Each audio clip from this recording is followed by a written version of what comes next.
Andy Warhol 喺亞洲嘅個人巡迴展覽從新加坡開始，然後巡迴到第二站香港。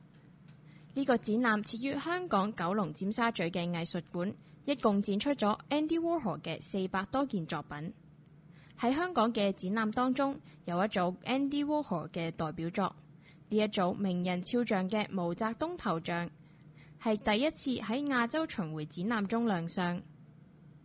其實 Andy Warhol 佢好喜歡喺大眾嘅文化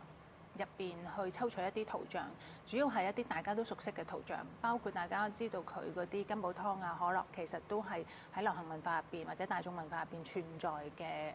圖像。咁當時佢做咗好多呢一啲咁嘅商品啊，或者係名人啊、伊麗莎白泰萊啊、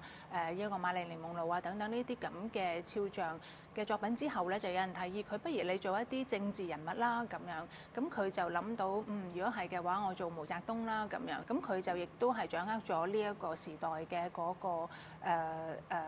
發生嘅一啲事嘅一啲機遇。毛澤東嘅畫像同 Andy Warhol 嘅其他名人肖像作品一樣，利用絲印嘅方法將照片做成版畫，再塗上豔麗嘅顏色，以此美化畫中嘅人物。其實當時咧，亦都有佢嘅朋友同埋有一個畫廊咧，就同佢講：你唔好做毛澤東啦，因為咧其實當時美國咧都係即係唔係咁即係唔係咁贊成共產主義噶嘛。咁佢就話：如果你做毛澤東，我哋啲作品賣唔到噶啦咁樣。咁結果咧係真係一幅都賣唔到，即係喺佢第一次展出嘅時候嚇。咁但係佢自己就有佢自己嘅堅持嘅。佢覺得咧，如果係要做政治人物而係一個大家熟悉嘅人物嘅話咧，咁喺當時咧，即係以佢嘅角度去睇咧，中國就係只係存在一個影像嘅啫，嗰個就係毛澤東嘅肖像啦。咁所以2012年係 Andy Warhol 逝世25週年，佢嘅代表作品包括金寶龍湯罐、瑪麗蓮等等。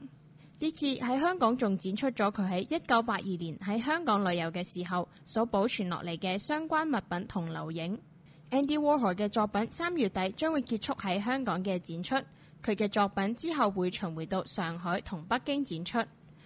不過呢一組嘅毛澤東頭像就將會被從上海同北京嘅展覽中撤出，中國嘅觀眾將會冇緣睇到呢一組作品。美國之音記者譚嘉琪喺香港報導。